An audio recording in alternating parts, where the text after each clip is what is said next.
Ready సర్వనశీలుడా నీవే పూజ్యుడవు స్తుతి ఆరాధనకు నీవే అర్హుడవు సత్య ప్రమాణముతో శాశ్వత కృపనిచ్చి నీ ప్రియుని స్వాస్థ్యము నాకిచ్చితివి యేసయ్యా నీ సంకల్పమే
మన ప్రభు అయిన యేసుక్రీస్తు నామములో కూడి వచ్చిన మీ అందరికీ ప్రత్యేకమైన వందనాలు చెల్లిస్తున్నాను.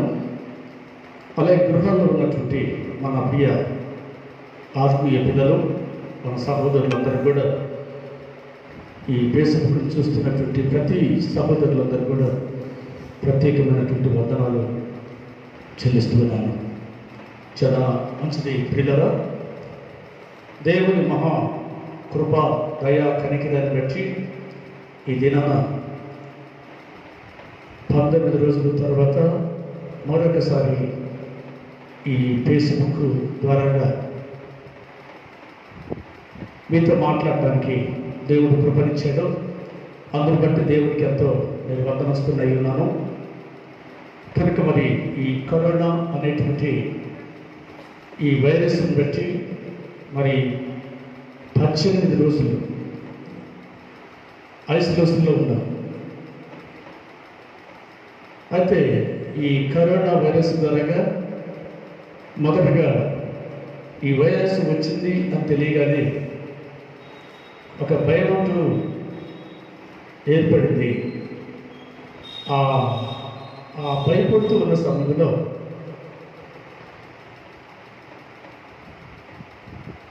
మన సహోదరులైనటువంటి కొంతమంది ఈ వైరస్ నిమిత్తమై భయపడకండి, ధైర్యంగా ఉండండి అని మరి కొంతమంది ధైర్యం చెప్పడానికి, ప్రోత్సాహపరచడానికి మరి దేవుడు వారి ద్వారాగా కొంతమంది బలపరిచాడు. మన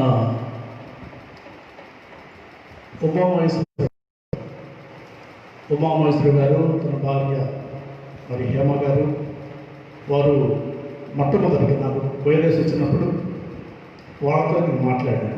వాళ్ళతో మాట్లాడినప్పుడు వాళ్ళు మంచి ధైర్యాన్ని ఇచ్చారు, ప్రోత్సాహాన్ని ఇచ్చారు.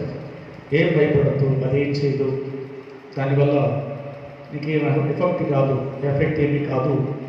కనుక మరి మనకు తెలిసినటువంటి డాక్టర్ ఉన్నాడు, ఆయన దగ్గర చూపిద్దాం, ఏం భయపడద్దు అని చెప్పి ధైర్యపరిచి వారు మరి డాక్టర్తో కూడా సంప్రదించి నన్ను కూడా డాక్టర్ని కలిపి మరి మెడిసిన్స్ ఇవ్వడానికి కూడా మరి ఆ రీతికి వాళ్ళు మరి సహాయం చేయడానికి కృప చూపించారు దేవుడు.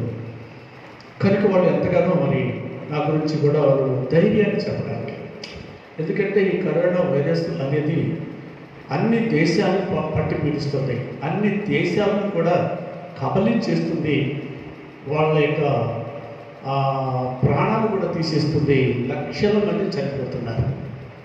అలాంటి సంఘటన మనకు అలాంటి విషయాలు మనకు తెలిసినప్పుడు మనకు కూడా ఏమైందో అనేటువంటి ఒక భయం.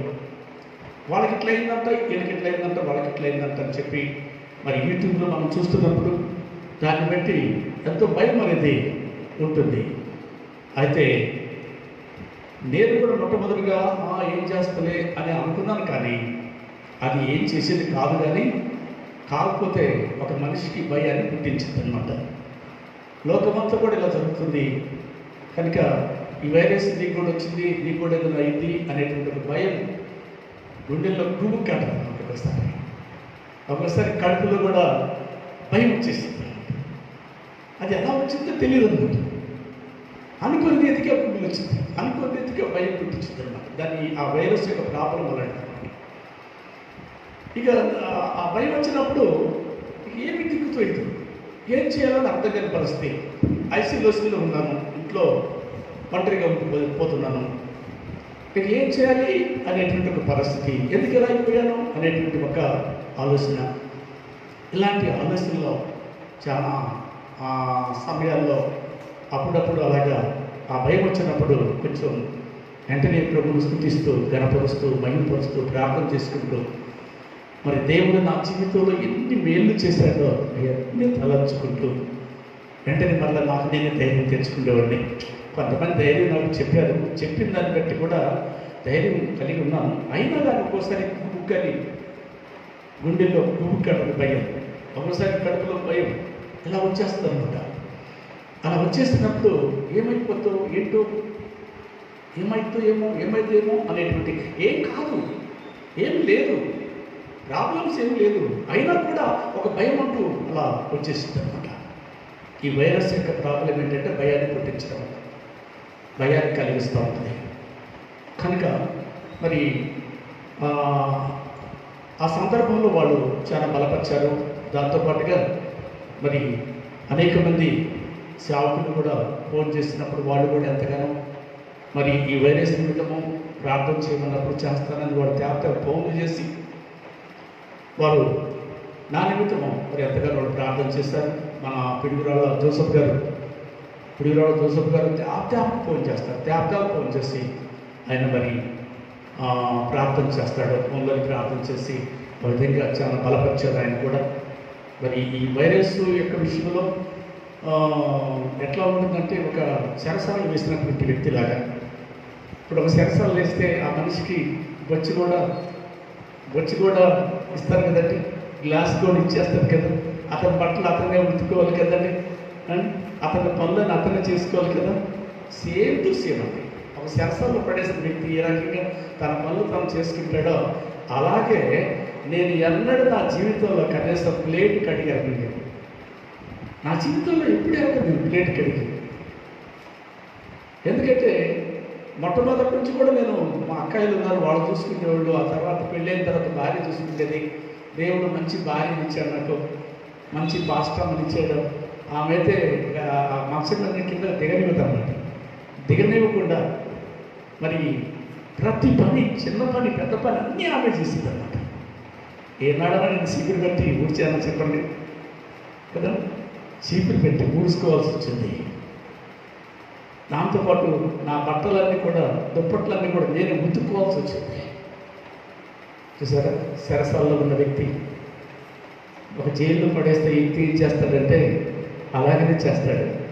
అలాగే ఈ కరోనా వైరస్ ద్వారా ఒక జైల్లో పడిన వ్యక్తిలాగా అయిపోతామండి. అటువంటి సందర్భంలోనే భయాలు వస్తాయి అన్నమాట. అటువంటి సందర్భంలోనే భయాలు వస్తాయి. అప్పుడు నాకు ఈ వైరస్ వచ్చిన కాడి నుంచి కూడా ఎవరు జ్ఞాపకం వస్తారు ఎక్కువ అంటే, నేను ప్రతిసారి ప్లేట్ కడిగినప్పుడు, గ్లాసులు కడిగినప్పుడు, బట్టలు కడిగినప్పుడు ఎప్పుడు చూసినా కానీ మా పాస్టర్ గారి జ్ఞాపకానికి వస్తుంది.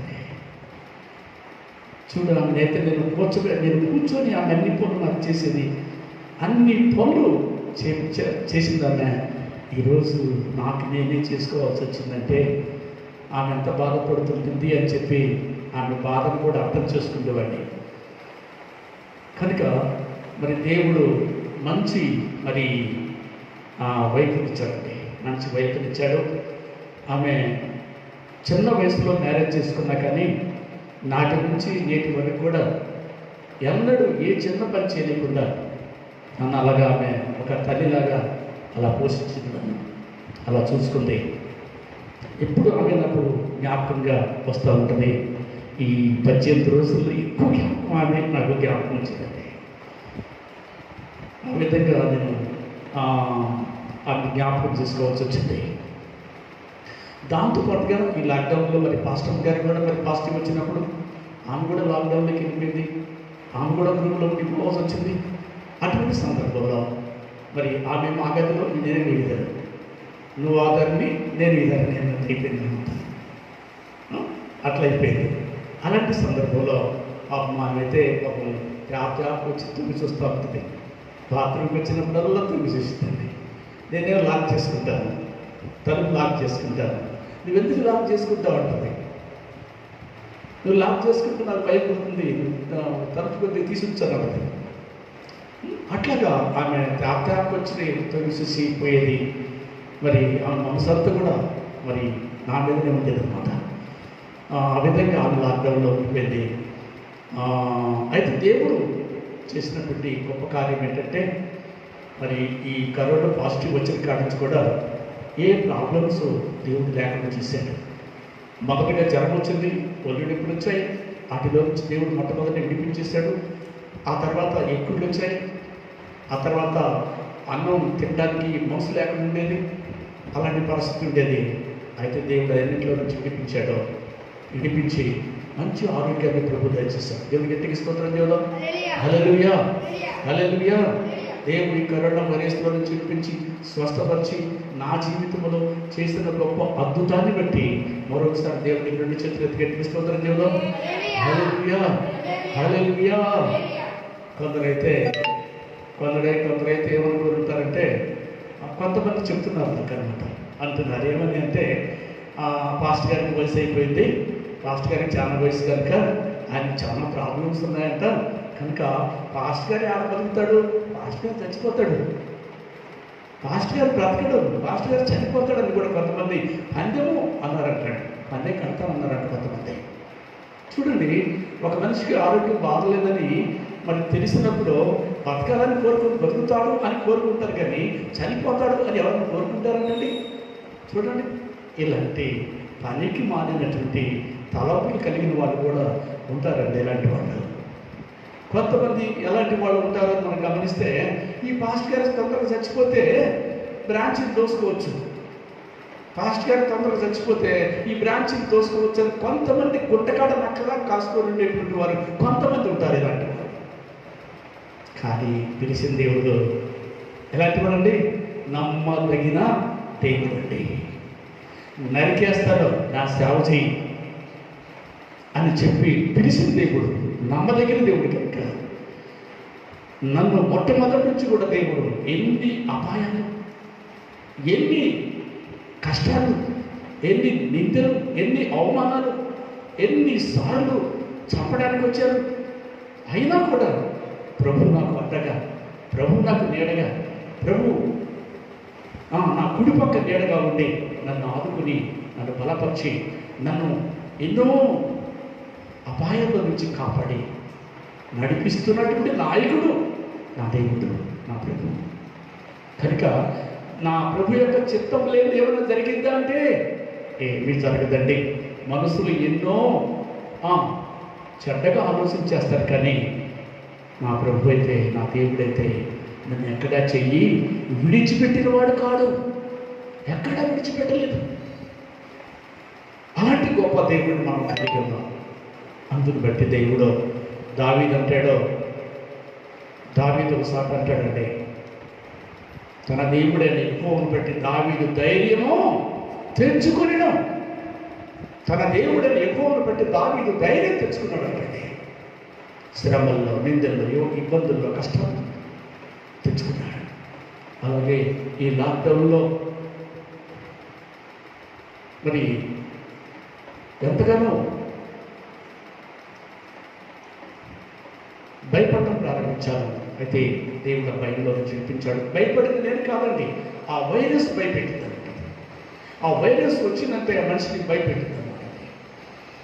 కనుక ఆ భయంలో నుంచి కూడా దేవుడు నన్ను విడిపించి మరి పూర్ణమైనటువంటి స్వస్థని, పూర్ణమైన ఆరోగ్యాన్ని ప్రభు నాకు దయచేసి ఈ రీతిగా మరి మీ ముందుకొచ్చి మాట్లాడడానికి ప్రభు సహాయం చేశాడు. దాంతోపాటుగా మరి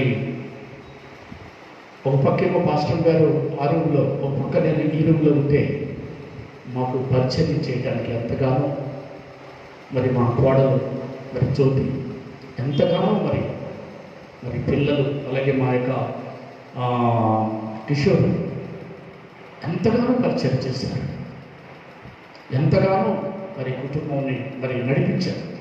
మేమిద్దరు మరి లాక్డౌన్లో ఉన్నప్పుడు, ఐసోలేషన్లో ఉన్నప్పుడు మరి ఎంతగానో కష్టపడ్డారో, ఎంతగానో మరి పరిచర్య చేయడానికి మరి అంతగా ఒక కేర్ తీసుకున్నారు, మరి ఒక భారం తీసుకున్నారు, ఒక బాధ్యతగా మరి నా ఇంటి వారందరూ అలా చేసినప్పుడు నాకు ఎంతో సంతోషాన్ని, ఆనందాన్ని మాకు దేవుడు దయచేశాడు. ఎంతో ధైర్యాన్ని, ఎంతో ఆనందాన్ని కలగజేశాడు. అందును బట్టి నేను ఎంతగానో సంతోషిస్తూ ఉన్నాను. దేవుని గట్టిగా స్తోత్రం చేయండి, గట్టిగా హల్లెలూయా, హల్లెలూయా. కనుక పిల్లలు, దేవుడు నమ్మదగిన వాడు. దేవుడు మనసులో అయితే నమ్మదగిన వాడు కాదు, కానీ దేవుడైతే నమ్మదగిన దేవుడండి. మన సహోదరులు అందరూ కూడా ఫోన్ చేసి అయ్యా ఎలా ఉంది, అయ్యా ఎలా ఉంది, డాడీ ఎలా ఉంది, డాడీ ఎలా ఉంది అని చెప్పి ప్రతి ఒక్కరు ఫోన్ చేసి ఏడ్చారండి. ప్రతి ఒక్కరు ఏడుస్తుంటే అమ్మ ఏడవకండి, దేవుడు పోడు, భయపడద్దు, నేనే వారికి ధైర్యం చెప్పి అమ్మ ఏడవద్దని చెప్పేవాడిని. చాలామంది ఏడ్చి అయ్యా ప్రార్థన చేస్తాం, ఉపవాసం ఉండి ప్రార్థన చేస్తామయ్యా అని చెప్పి కొంతమంది బిడ్డలైతే ఉపవాసం ఉన్నారు.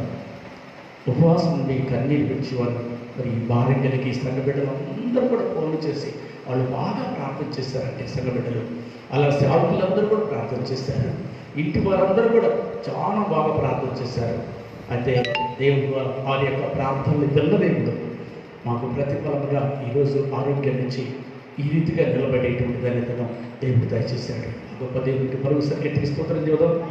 హల్లెలూయా, హల్లెలూయా. కనుక దేవుని యొక్క వాక్యం మనకు చెప్తుంది. నిర్గమాకాండంలో మాట్లాడతాడండి 15వ అధ్యాయము 26వ వచనంలో 15:26 అంటాడు.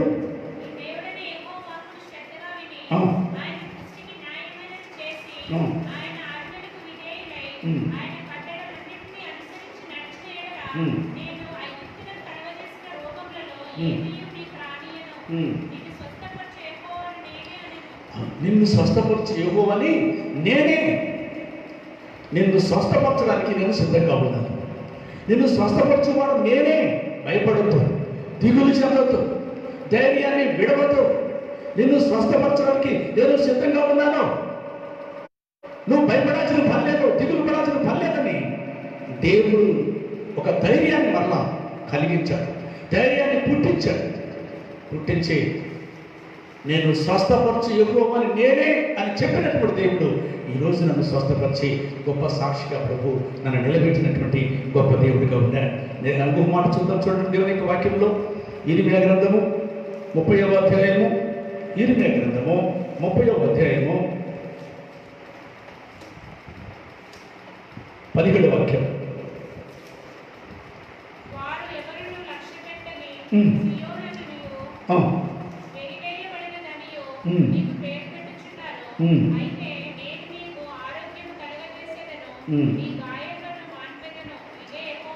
దేవునికి స్తోత్రం, హల్లెలూయా. చూడండి, ఇక్కడ దేవుని యొక్క వాక్యం చెప్తుంది.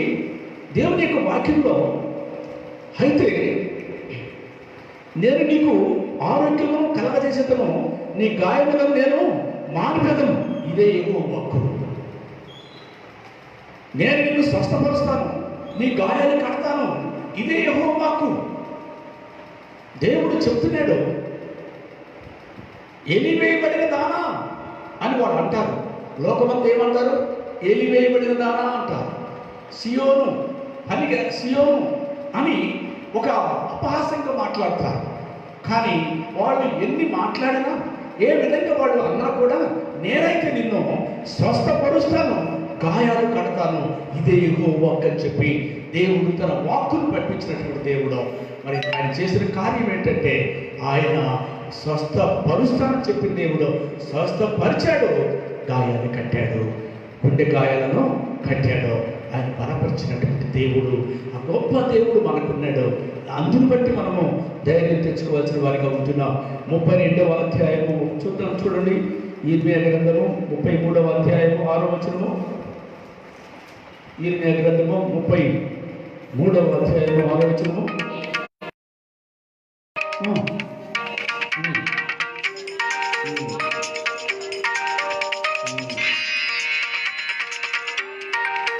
దేవునికి స్తోత్రం, హల్లెలూయా.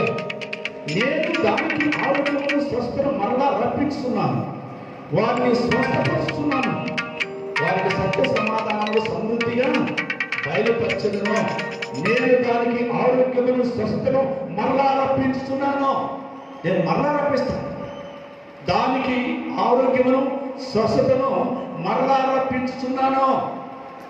అంతకుముందు ఆరోగ్యం ఉంది, అయితే ఆరోగ్యం తర్వాత ఆరోగ్యం లేని పరిస్థితి ఉంది. ఆరోగ్యం లేని పరిస్థితి ఉంది. లేని పరిస్థితులు ఆయన ఏమంటాడంటే, అంతకుముందు ఆరోగ్యం ఉంది, వారికి ఆరోగ్యం ఉంది, వారు స్వస్థ కలిగి ఉన్నారు, ఆరోగ్యం కలిగి ఉన్నారు.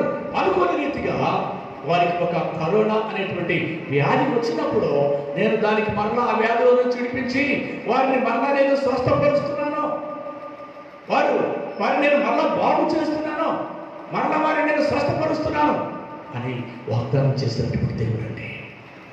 అందుకే ఆయన అంటాడు, నేను వారికి మరలా ఆరోగ్యమును స్వస్థతను మరలా రప్పించుతున్నాను, సత్య సమాధానం నేను వారికి ఇస్తాను. సమాధానం ఇస్తాను, ఆరోగ్యం ఇచ్చి ఏం చేస్తాను? సమాధానం ఇస్తాను. ఆరోగ్యం ఇచ్చి సమాధానం ఇచ్చేవాడు అయి ఉన్నాను. కనుక నువ్వు భయపడద్దు, నీ దిగులు చెప్పద్దు, ధైర్యం విడవద్దు, నిబ్రం కలిగి ఉండు, ధైర్యంగా ఉండు. నీకు మరలా నేను ఆరోగ్యమును స్వస్థతను మరలా రప్పించబోతున్నాను. నేను స్వస్థపరచువాడని నేనే, గాయాలు కట్టువాడని నేనే, ఈ గాయాలు కడతాను నేను. దేవుడు చెప్తున్నటువంటి మాట అండి. అందుకే ఆయన అంటాడు, నీకు విరోధముగా నిలబడిన ఏ ఆయుధం కూడా వర్తిల్లదు. మనకు విరోధంగా నిలబడిన ఏ ఆయుధం కూడా వర్తిల్లకుండా దేవుడు దాన్ని ఏం చేస్తాడు? తొలగించి వేస్తాడు, దాన్ని దూరం చేస్తాడు. మనకు విరోధంగా నిలబడిన ఏ వ్యాధైనా, ఏ కరోనా అయినా, ఏ విధమైనటువంటి ప్రాబ్లమ్స్, ఏ విధమైన అప్పులైనా కానీ, ఏ విధమైన నిందలైన అవమానాలైనా, అవన్నిటిని కూడా దేవుడు ఏం చేస్తాడంటాడు? నిలబడాలి. నీకు విరోధంగా నిలబడిన ఈ ఆయుధం కూడా వర్తిల్లనివ్వను అని చెప్తున్నటువంటి దేవుడు. దేవుని ప్రజలకి, దేవుని బిడ్డలకి, ఆయనకి నమ్మకమైన వారికి, ఆయనకి ఇష్టమైన వారికి, ఆయన ప్రియమైనటువంటి వారికి విరోధంగా ఎవరు నిలబడినా, ఏ శక్తులు నిలబడినా, ఏ విధమైనటువంటి తెగుడు నిలబడినా, అవి ఏమి కూడా మనల్ని చేయకుండా అవి నిర్మూలమైపోతాయి, అవి లైవ్ అయిపోతాయి. ధైర్యం కలిగి ఉండండి అని దేవుడు మనకి బలపరుస్తున్న దేవుడిగా మనకున్నాడండి. ఆయన తర్వాత అంటాడు, ఆయన బాధించు వారు నీకు దూరంగా ఉందురు. చూడండి, యెషయా గ్రంథము 54వ అధ్యాయం 17వ వచనము, యెషయా గ్రంథము 54, 14, 15 అంటాడు, బాధించు వారు దూరముగా ఉందురు. బాధించు వారు ఏమవుతారు? నీకు దూరం అయిపోతారు. ఎవరు నిన్ను బాధిస్తున్నారు? ఏ వైరస్ నిన్ను బాధిస్తుంది? ఏ సమస్య నిన్ను బాధిస్తుంది? ఏ ఇబ్బంది నిన్ను బాధిస్తుంది? ఏ నిందలు, ఏ అవమానాలు, ఏ విధమైన అప్పులు, ఏ విధమైన ఆర్థిక ఇబ్బందులు ఏమి నిన్ను బాధిస్తున్నాయో అవి దూరం అయిపోతాయి. నీకు భయపడద్దు, ధైర్యం తెచ్చుకో, నిబ్రమ కలిగి ఉండు. స్వస్థపరచు యెహోవాను నేనే అని వాగ్దానం చేసినటువంటి వాడిని కనుక నువ్వు భయపడద్దు, దిగులు చెందొద్దు. నీకు బాధించు వారు నీకు దూరం అయిపోతారు అని చెప్తున్నాడండి. తర్వాత యెషయా గ్రంథం 54:10 అంటాడు, పర్వతములు దత్తరిల్లినను నా కృప నిన్ను విడిచిపోదు. పర్వతములు దత్తరిల్లినా కానీ నా కృప నిన్ను విడిచిపోదు. నా కృప మాత్రం నీకు తోడుగా ఉంటుంది. ఈ పక్క పర్వతాలు దత్తరిల్లినాక, ఉప్పెల్లాగా వచ్చినాక, వరదలు వచ్చినాక, ఏమొచ్చినా కానీ నా కృప నీకు తోడుగా ఉంది కనుక నువ్వు భయపడద్దు, నువ్వు దిగులు పడద్దని దేవుడు తన మాట మనకు తెలియజేస్తా ఉన్న దేవుడిగా మనకున్నాడు. గట్టిగా స్తోత్రం, హల్లెలూయా, హల్లెలూయా. తర్వాత యెషయా గ్రంథం 55వ అధ్యాయము 7వ వచనంలో అంటాడండి, నా మందిరములో వారిని ఆనందింపచేస్తాను. నా మందిరములో వారిని ఏం చేస్తాను? ఆనందింపచేస్తాను. ఈ రోజు నన్ను దేవుడు ఆనందింపచేస్తున్నాడు. దేవుని మందిరములో ఆయన నన్ను ఆనందింపచేస్తా ఉన్నాడు, సంతోషింపచేస్తున్నాడు. ఈరోజు ఎంత ధన్యతండి, ఎంత గొప్ప భాగ్యం అండి, ఎంత మంచి దేవుడు అండి, ఎంత గొప్ప దేవుడు అండి మన దేవుడు. అందుకే ప్రభు చెబుతున్నమాట, నా మందిరముల వారిని ఆనందింపచేస్తాను. ఐసోలేషన్లో 18 రోజులు ఉన్నా కానీ తర్వాత దేవుడు ఏం చేశాడండి? విడిపించి మరలా స్వస్థం ఇచ్చి ఆయన తిరిగి మళ్ళా తన మందిరంలో ఆనందింపచేసి గొప్ప సాక్షిగా ప్రభు నిలబెట్టాడంటే ఇది ఎవరి కృప అండి? ప్రభు కృప. పర్వతములు దత్తరిల్లినా నా కృప నిన్ను విడిచిపోదు. నా మందిరం నిన్ను ఆనందింపచేస్తాను, నా మందిరం నిన్ను సంతోషింపచేస్తానని ఈరోజు ఆయన సాక్షిగా సంతోషాన్ని కలిగిస్తున్నటువంటి గొప్ప దేవుడిగా మనకు ఉన్నాడు. గట్టిగా స్తోత్రం చెప్దాం, హల్లెలూయా, హల్లెలూయా. తర్వాత యెషయా గ్రంథం 30వ అధ్యాయం 18వ వచనంలో అంటాడండి, మిమ్మల్ని కనికరించాలని ఆలస్యం చేస్తున్నాను. మిమ్మల్ని కనికరించాలని ఆలస్యం చేస్తున్నాను. మనల్ని కనికరించాలని. ఎందుకు ఆలస్యం చేస్తున్నావయ్యా అని అంటే ఆయన అంటాడు, నిన్ను కనికరించాలనే ఆలస్యం చేస్తున్నాను, నిన్ను కనికరించబోతున్నాను, నీకు దయ చూపించబోతున్నాను, నిన్ను స్వస్థపరచడానికే నేను ఆలస్యం చేస్తున్నాను, నిన్ను బాగు చేయడానికే నేను ఆలస్యం చేస్తున్నాను. మనం అనేక సార్లు అనుకుంటాం, ఏది ఇంకా స్వస్థత కలగలేదు, ఏది ఇంకా ఆరోగ్యం రాలేదు, ఏది ఇంకా అప్పులు, ఏది నాకు ఇంకా సంతానం కలగలేదు, ఏంటి నాకు ఈ పరిస్థితి అని చెప్పి అనేక సార్లు అనేక మంది అనేక రీతిగా దేవుని బిడ్డలే కావచ్చు, మెట్టోడే కావచ్చు అనుకుంటూ ఉంటారు. అందుకే దేవుడు అంటాడో, నిన్ను స్వస్థపరచాలని, మిమ్మల్ని కరుణించాలని నేను ఆలస్యం చేస్తున్నాను. నిన్ను కరుణిస్తాను, తగిన కాలంలో నిన్ను కరుణిస్తా, తగిన కాలంలో నిన్ను స్వస్థపరుస్తా, తగిన కాలంలో నీ నోటి దగ్గర నవ్వనిస్తా, తగిన కాలంలో నీ దుఃఖాన్ని ఆనందంగా మార్చబోతున్నాను. మరి దానికి సమయం ఉంది. ఆ సమయాన్ని బట్టి నేను నీ నోటి దగ్గర నవ్వనిస్తా, కనుక భయపడద్దు. అందుకే దేవుని యొక్క వాక్యం మనకు చక్కటి మాట అంటే మరొక మాట మనం చూస్తేనండి 103వ కీర్తన 11వ వచనం అంటాడు, తండ్రి తన కుమారుని అందు జాలి పడినట్లు యెహోవా మన ఎడల జాలి పడతాడంటండి. తండ్రి తన కుమారుడి ఎడల ఎలా జాలి పడతాడో అలాగా నేను నీ అందు జాలి పడుతున్నాను. ఎంత గొప్ప దేవుడు అండి. ఏ తండ్రి అయినా ఏ కుమారుడి పట్ల జాలి పడతా ఉంటాడు, వాడికి కావాల్సిన ఇష్టానికి ప్రయత్నం చేస్తాడు. అలాగే ప్రభు చెప్తున్నాడో, తండ్రి తన కుమారుడి పట్ల ఎలా జాలి పడతాడో నేను కూడా అలాగ జాలి పడుతున్నాను. జాలి గల దేవుడను, జాలి పడేవాడను. ఈ లోకము తండ్రి ఎలా జాలి పడుతున్నాడో తన కుమారుడి పట్ల, నేను కూడా నీ పట్ల జాలి కలిగిన వాడుగా ఉన్నాను. భయపడద్దు, ధైర్యంగా. ఎంత గొప్ప దేవుడు అండి ఆయన. తర్వాత ఆయన అంటాడండి, తర్వాత 94వ కీర్తన 19 అంటాడు, నీ గొప్ప ఆదరణ నా ప్రాణములకు నెమ్మదిని కలగజేసిన. నీ గొప్ప ఆదరణ నా ప్రాణములకు నెమ్మది కలగజేసిన. ఈ 18 రోజుల్లో ఆయన గొప్ప ఆదరణ నా ప్రాణములకు నెమ్మది కలగజేశాడండి. అందరూ చప్పట్లో ఉంటే మైపోతుంది గట్టిగా. ఎంత గొప్ప దేవుడు అండి మన దేవుడు. ఆయన చెప్తున్న మాట చూస్తే, నీ గొప్ప ఆదరణ నా ప్రాణములకు నెమ్మది కలగజేసాను. మనం నమ్మినటువంటి దేవుడు ఆయన గొప్ప ఆదరణకర్త, మామూలు ఆదరణకర్త కాదు, గొప్ప ఆదరణకర్త అయినటువంటి దేవుడు మన ప్రాణములకు ఆదరణ కలగజేస్తున్నాడు. దేవునికి గట్టిగా స్తోత్రం చెబుతాం. హల్లెలూయా. నెమ్మది కలిగిస్తున్నాడండి. ఎంత చక్కటి మాట అండి. నీ గొప్ప ఆదరణ నా ప్రాణములకు నెమ్మది కలిగిస్తుంది ప్రభా, నెమ్మది కలిగిస్తుంది. ఎంత గొప్ప దేవుడు అండి. ఎంత గొప్ప దేవుడు మనకు కలిగి ఉన్నాం. కనుక అందరూ పెట్టి మనం ఏం తెచ్చుకోవాలి అంటే ధైర్యమో తెచ్చుకోవాల్సిన వారుగా ఉంటున్నాము. భయపడాల్సిన పని అంత మాత్రమో లేదండి. ఏ కరోనా అయినా ఏదైనా కానీ ప్రభు చెప్తున్న మాట ఏంటంటే, నా చిత్తం లేని ఏమీ జరగదు. నీ తల వెంట్రుకలన్నీ కూడా లెక్కించబడి ఉన్నాయి కనుక అందులో ఒక్క ఎంట్రీ కూడా కింద పడదు. నా సెలవు లేని ఒక్క ఎంట్రీ కూడా కింద పడదు. కనుక ఎందుకు భయపడుతున్నావు? భయపడద్దు, ధైర్యం తెచ్చుకోమని, నిబరం కలిగి ఉండమని ప్రభు చెప్తున్నా. 2 పిసుకులు కాసుకోకూడదు కదా. నా సెలవు ఒక పిసుకు కూడా కింద పడదు. నా సెలవు లేనిది అంటే పిసుకుల కంటే మనం శ్రేష్ఠులమే కదండి. అందుకే ప్రభు అంటాడు, మీరు పిసుకుల కంటే మీరు శ్రేష్ఠులు కనుక భయపడకూడదు. నా సెలవు లేనిది మీకేమీ కానే కాదు.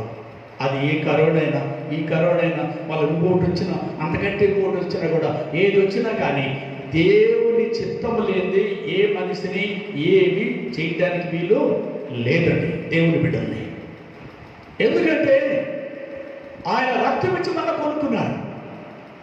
మనల్ని రాజుగా, యాజకునిగా, పరిశుద్ధ జనముగా, ఆయన సొంతైన బిడ్డలుగా దేవుడు మనల్ని ఏర్పాటు చేసుకున్నాడు. కనుక ఆయన సెలవు లేనిది ఏమీ మనకు జరగదని ఆయన వాగ్దానం చేస్తున్నాడు.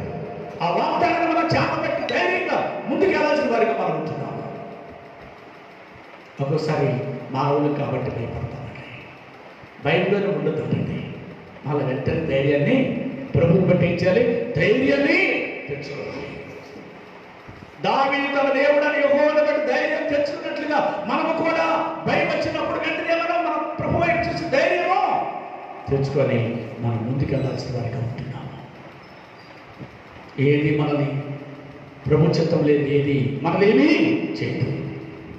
కనుక పిల్లరా, నా జీవితంలో ప్రభు చేసినటువంటి మేలులు ఉపకారాలు అన్నీ ఇన్ని కాదండి, ఎన్నో చేసినటువంటి దేవుడు.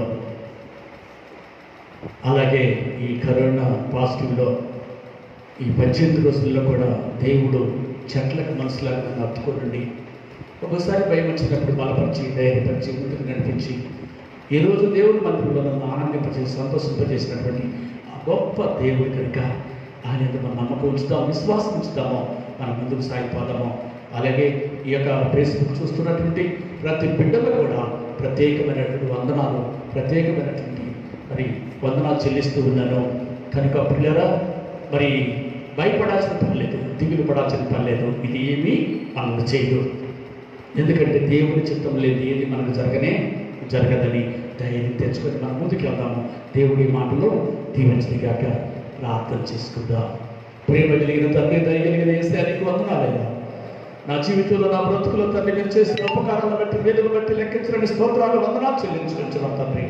అవును నాయన, మరి కరోనా యొక్క పాజిటివ్లో తండ్రి ఐసోలేషన్లో ప్రభావం 18 days తండ్రి ఉండడానికి ఉన్నప్పుడు తండ్రి ఎన్నోసార్లు బలపరిచారు, ధైర్యపరిచారు తండ్రి. ఎందరో ప్రార్థన చేశారు అయ్యా, ఎందరో ధైర్యాన్ని ఇచ్చారు తండ్రి. మరి నా కుటుంబం ఎంతగానో నా ప్రభావ భారం కలిగి దైవజనులకు పరిచయం చేశారు తండ్రి. మీకు స్తోత్రం, మీకు వందనాలు చెల్లిస్తున్నాను ఆయన. అలాగే మా సహోదరులందరూ కూడా, మా ఆత్మీయ పిల్లలు అందరూ ప్రార్థన చేస్తారు తండ్రి. వారందరూ బట్టి మీకు స్తోత్రాలు, వందనాలు చెల్లించుకుంటూ నా ప్రభువా, నా తండ్రి, ఈ సమయం నీది. ఈ సాక్ష్యం చెప్పడానికి మీరు ఇచ్చిన కృప కొరకాయ, దయ కొరకాయ లెక్కించిన స్తోత్రాలు, వందనాలు చెల్లించుకుంటూ నన్ను మీ చేతుల్లో పెట్టుకుంటాం, సంఘాన్ని మీ చేతుల్లో పెట్టుకుంటాం, ఈ పరిచర్యను మీ చేతుల్లో పెట్టుకుంటాం. ఈ కరోనా వైరస్ అనేది పూర్తిగా యేసు నామములో తొలగిపోవును గాక. యేసు నామములో మా రాష్ట్రము, మా దేశాన్ని విడిచి వెళ్ళిపోవును గాక. సంఘంలో మేమందరం కలిసి ఆరాధించినట్లుగా నీ కృప జరుగును గాక. మీరే మహిమ పొందమని యేసు నామములో ప్రార్థన చేసి పెట్టుకుంటున్నాం తండ్రి. ఆమేన్. మన తండ్రి అయిన దేవుని యొక్క ప్రేమయు, కుమారుడు కృపయు, పరిశుద్ధాత్మ యొక్క అన్యోన్య సావాసము ఇప్పుడు ఎల్లప్పుడూ సదాకాలం సకల పరిశుద్ధులకు కూడిన మనందరికీ దేవుని ఆత్మనిత్యము తోడయుండి సదాకాలం నడిపించును గాక. Amen, amen, amen, amen. Praise lord.